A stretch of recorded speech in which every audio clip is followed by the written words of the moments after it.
Olá, pessoal, sejam muito bem-vindos.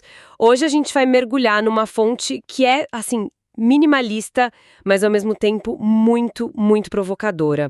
Não temos um artigo, não temos um livro. É só isso, um título e um subtítulo.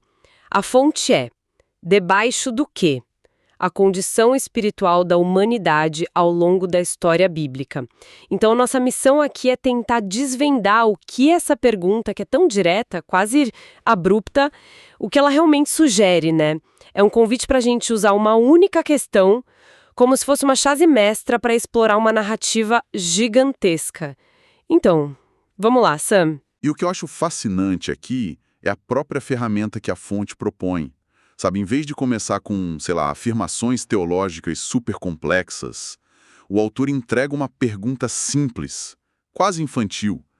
Debaixo do quê? Isso nos força a adotar uma perspectiva muito específica.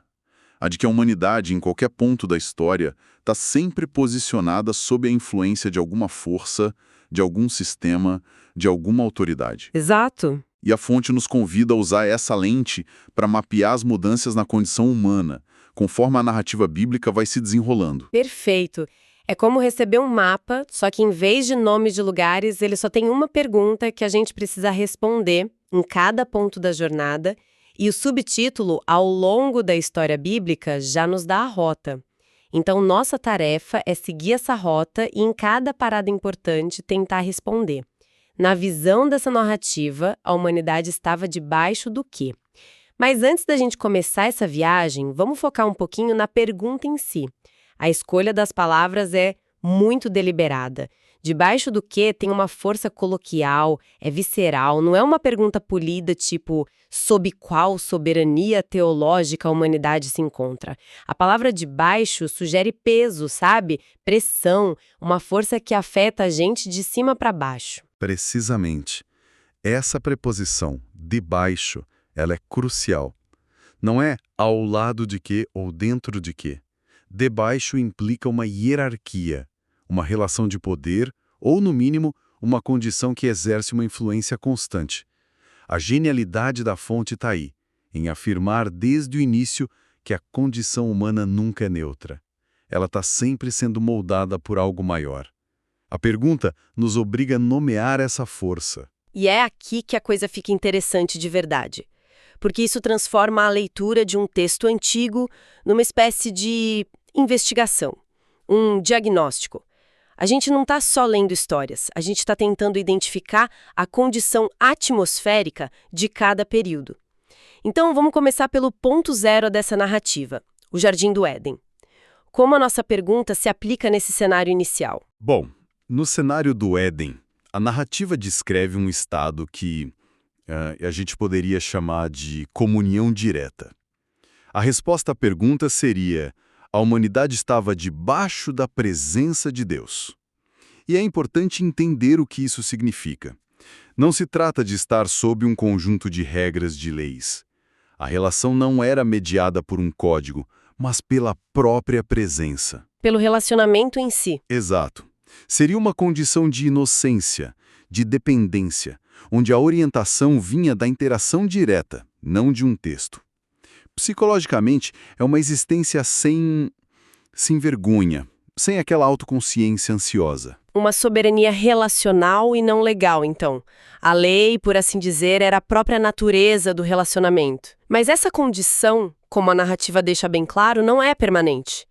Ela sofre uma ruptura dramática no evento que a gente conhece como a queda. Como que esse evento recalibra completamente a resposta para a nossa pergunta, Mika?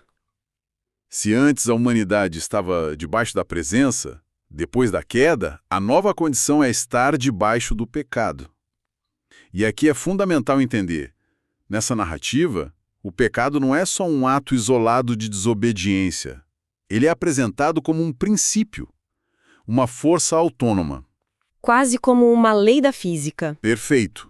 Quase como uma lei da física que passa a governar o mundo. É um poder que escraviza, que introduz consequências inevitáveis, como a alienação, o sofrimento e a morte. Então não é só uma questão de ter feito algo errado e se sentir culpada. É como se um novo sistema operacional fosse instalado na condição humana. Um sistema programado para dar defeito. É uma excelente analogia. A narrativa sugere exatamente isso, que a humanidade trocou uma soberania que era benigna por uma tirânica. Passou de uma vida sob cuidado direto para uma existência sob o domínio de uma força, interna e externa, que inclina a gente para a autodestruição. A resposta debaixo do pecado descreve um estado de cativeiro existencial. E toda a trama que vem depois na Bíblia é, de certa forma, uma resposta a esse problema. Essa mudança para debaixo do pecado é brutal.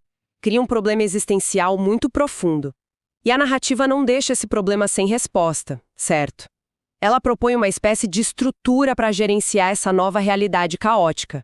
O que nos leva direto ao Monte Sinai, a figura de Moisés com a entrega da lei.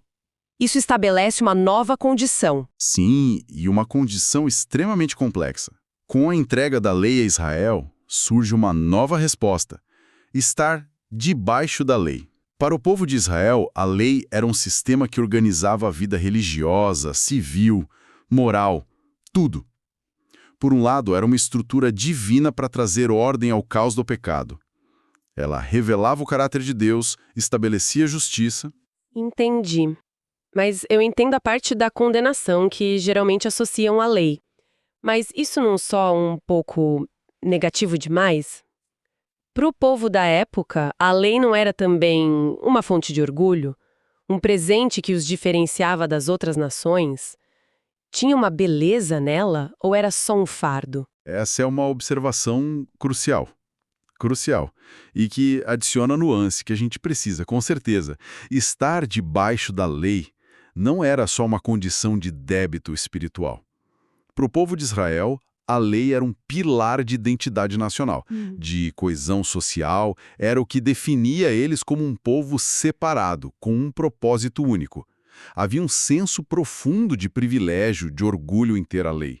Salmos inteiros, como o Salmo 119, celebram a beleza, a sabedoria, a perfeição da lei. Então, ela funcionava ao mesmo tempo como um guia, um marcador de identidade e, paradoxalmente, como um espelho. Um espelho. Como assim? Como um espelho que te mostra a sujeira no rosto, mas não pode te limpar. Ao estabelecer um padrão perfeito de justiça e santidade, a lei ao mesmo tempo diagnosticava de forma implacável a incapacidade humana de cumprir esse padrão. Ela aumentava a consciência da falha, do pecado. O apóstolo Paulo, no Novo Testamento, argumenta exatamente isso, que a lei, apesar de santa e boa, acaba acentuando o problema. Ah, entendi. Então, estar debaixo da lei é viver nessa tensão. Ter um guia perfeito que, ao mesmo tempo, te condena por você não conseguir segui-lo. Lembrei da analogia que eu tinha pensado antes. É como receber um manual de instruções perfeito para a vida, mas perceber que é humanamente impossível seguir à risca. E o próprio manual tem um sistema de diagnóstico que aponta todas as suas falhas em tempo real, te mostrando quão longe você está do ideal. Exatamente. A lei te mostra o destino, mas não te dá o combustível para chegar lá. Ela cria essa consciência de dívida moral, espiritual, que se torna constante. E é essa tensão insustentável criada pela lei que prepara o terreno para a próxima grande virada da narrativa. A história parece que está clamando por uma solução que não seja só um conjunto de regras. Certo, mapeamos a jornada da comunhão para o pecado e do pecado para essa gestão através da lei, que se revela uma solução ambígua. A narrativa parece que está construindo um drama que exige uma resolução, né? Qual é o próximo ato? Qual é a solução que a história apresenta para essa condição? Se a gente conectar isso a um panorama maior, o ponto de virada de toda a narrativa bíblica é a introdução de um novo princípio, de uma nova realidade: a graça. A fonte sugere que a resposta final, definitiva, à pergunta debaixo do quê, é uma nova condição: estar debaixo da graça. Isso não apaga as condições anteriores da história, mas as transcende. Oferece uma resolução para o dilema criado por estar sobre o pecado e sobre a condenação da lei. Essa transição da lei para a graça soa como uma mudança de sistema operacional. Mas eu imagino que isso não tenha sido algo simples ou universalmente aceito. Uma cultura inteira construída sobre a lei, sobre mérito, obediência, de repente recebe a notícia de que as regras do jogo mudaram. Isso deve ter sido profundamente desestabilizador. Totalmente. E a própria narrativa do Novo Testamento está repleta desses conflitos. A gente vê debates intensos sobre o tema. Para muitos, a ideia da graça soava como um convite à anarquia moral. Sabe, se a aceitação divina não depende mais do meu comportamento, por que eu vou me esforçar para ser bom? A famosa licença para pecar. Exato. A acusação era essa. A ideia de que a sua posição diante de Deus não era mais baseada em performance era radical, subversiva. E para alguns, perigosa. Não foi uma troca simples, foi uma revolução de identidade. Então, para a gente deixar bem claro, qual é a diferença fundamental no mecanismo de cada um? O que significa, na prática, trocar a condição de debaixo da lei pela de debaixo da graça? A diferença é de paradigma. Estar debaixo da lei é operar um sistema de mérito. A sua aceitação, sua justiça, depende da sua performance. É transacional. Faça isso e será abençoado.